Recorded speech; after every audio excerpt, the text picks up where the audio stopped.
Welcome back to The Deep Dive, your shortcut to being truly well-informed. Each time we take your sources, articles, research, personal notes, and extract those golden nuggets of knowledge and insight. Today we're embarking on a fascinating exploration. It's a vibrant city in Bangladesh, a place with, well, a really rich history, a unique cultural identity, and some genuinely surprising facts tucked into its story. Right. Our mission today is really to synthesize this collection of materials you provided, Yeah. all centered around kushtia. We'll be connecting the dots, between its origins, its economy, its cultural heart, and the people who really shaped it, all from the info we have here. And it's going to be quite the deep dive. We'll trace how its past, like as a jute hub maybe, shaped its name, and how its pioneering railway connected it, and how that cultural heart keeps beating strong, even with all the industry. Okay, so let's unpack the basics. Kushtia. It's a city in Bangladesh, headquarters of Kushtia district, right on the banks of the Gurai River. But, I mean, it's known for a lot more than just that, based on the sources, isn't it? Oh, absolutely. What really stands out, I think, is that nickname, the cultural capital of Bangladesh. Hmm. And that's not just, a casual thing. It points to figures like Lalan Shah, a really revered mystic poet. His songs still shape Bengali thought. People make pilgrimages. Kushti is like a living heritage site because of figures like him. That's really powerful. And it's not just the big names either, right? The sources show this connection to everyday culture, too. Like, it's famous for Tiller Kaja, that sesame sweet. Right, Tular Kaja. And also kulfi malai, that creamy dessert. Delicious stuff, apparently. And, of course, as you said, it's home to Lalan Shah's mausoleum, a major landmark. Definitely. But beyond the culture and the food, Kushtia also plays this big role in the national economy, lots of industry. That's right. Medium, heavy industries is quite significant. The city itself, it covers over 40 square kilometers, and the population, according to the 2022 census, was over 220,000 people. Hmm. So, yeah, it's a bustling place. Wow, quite a blend. Tradition and industry living side by side. Historically, the timeline seems pretty clear in parts. The Kushtia Union Committee in 1864. Yes, starting with 10 villages. And that led to the municipality just a few years later, 1869, developing around Mojampur and Bahadukali. Exactly. And connecting that to the bigger picture, the railway's arrival in 1871, with the Kushtia and Kushtia court stations, that really kick-started things industrially. Yeah. That's when you see names like Mohini Mill and Renwick Jajneswar and Co. popping up. That infrastructure was key. Okay, speaking of origins, the name Kushtia itself, is that history as clear as the railways? Or is there some debate? Well, that's where it gets interesting, because historians don't entirely agree. It raises questions about, historical interpretation. The most widely accepted idea, you find it in Hamilton's Gazette from 1820, suggests Kushtia came from Koshta, or Kushti, Okay. which was apparently the local word for jute. So the idea is Kushtia was a major jute producer back then. Right, so its name tied directly to its economy. That makes a lot of sense. But you said other theories. Yeah, there are. Some think it might come from the Persian word kushta, meaning island of ashes. Quite different. Very different. And yet another idea links it to a Kushti port during Emperor Shah Jahan's time, the Mughal era. So this whole debate about the name, it actually gives you a window into all the different influences on the region over time. Fascinating.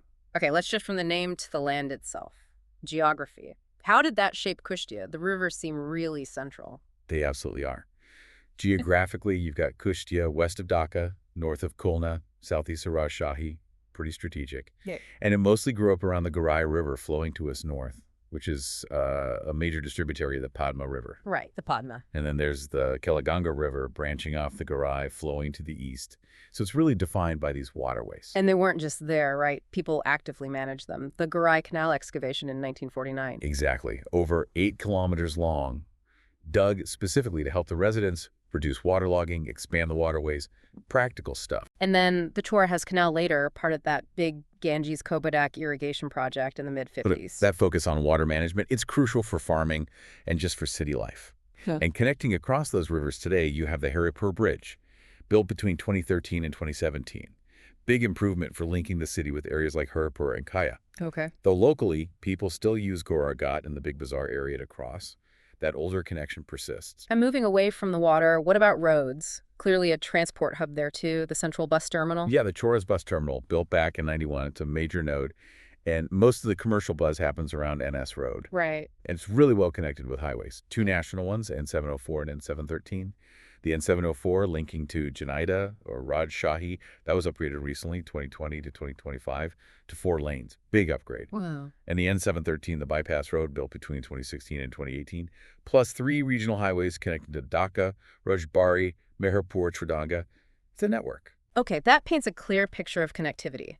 Now, you mentioned the Hairway earlier, but here's something from the sources that really jumped out at me. Kushtia is supposedly home to the first railway station in all of Bangladesh. Is that right? That is absolutely right. Jagati Railway Station, just in Jagati, Kushtia, that's the one. It opened way back on November 15th, 1862. A 53-kilometer broad-gauge line came in from Ranakot near Kolkata, ending at Jagati. That station was built then. 1862, that's incredibly early. So Kushtia was right at the start of the railway age in this part of the world. It really was a true pioneer. And that wasn't the end of it. The line was extended further another 75 kilometers, reaching Golundogat by January 1871. Ah, and that's when the other Kushtia stations came online. Kushtia Court and Kushtia Station itself. Precisely. That extension prompted building those stations. And today, Kushtia Court is the main one. You've got, 4 intercity trains, a commuter train, a local train. It's still a vital link. That history really underscores its role as a transport pioneer. Amazing. From transport pioneers to, well, investing in mines. The sources highlight a really long commitment to education in Kushtia, going back to British times. It's quite impressive, yeah. You see schools being set up quite early on. Kushtia High School in 1861. 1861, wow. Kushtia Government Girls High School in 1884. Kushtia Mission Secondary School in 1898. These were foundational. And Kushtia Zilla School, though founded later in 1961, is apparently one of the most popular now, carrying on that tradition. And higher education has its own story too, doesn't it? There was an attempt at a college in 1910 that didn't quite work out. Right. Lack of funds, apparently. But they didn't give up. In 1947, Kushtia College was established successfully, and it later became Kushtia Government College in 1965. Then others followed, like the Polytechnic Institute in 64, the Government Mohila College for Women in 66, a steady build-up. And culminating more recently with the medical college. Yes, the Kushtia Medical College. The plans were actually floated way back in the late 70s, 78, 79, but it took a while. It was finally established in 2011, started classes temporarily at the General Hospital, and then officially inaugurated just last year in 2023. So what does this deep history of education mean for you, the listener? It shows a place that really values knowledge. It's not just about building schools, it's about a culture of learning. Yeah. And you see it in the numbers, too. That literacy rate, nearly 75% back in 2011 for ages 7 plus, significantly higher than the national average then. Absolutely. That investment in human capital, it undoubtedly fuels both the cultural life and the industrial strength we see. Right. So let's pivot from education to that economic engine. Kushtia is a major industrial player. Yeah, the economy is heavily tilted towards industry. Those medium and heavy industries, they contribute a lot nationally. The main hubs are the BSCIC industrial areas, Kajanagar and Parata. And there is that incredible statistic about rice. Kajanagar alone meeting 30% of the entire country's demand, according to that 2019 report. 30%. It's an astonishing figure. Really highlights the scale of production there. Wow. And on the commerce side, Big Bazaar seems like the historic heart of trade. It is. Right on the Grai River bank, eastern end of Ennis Road.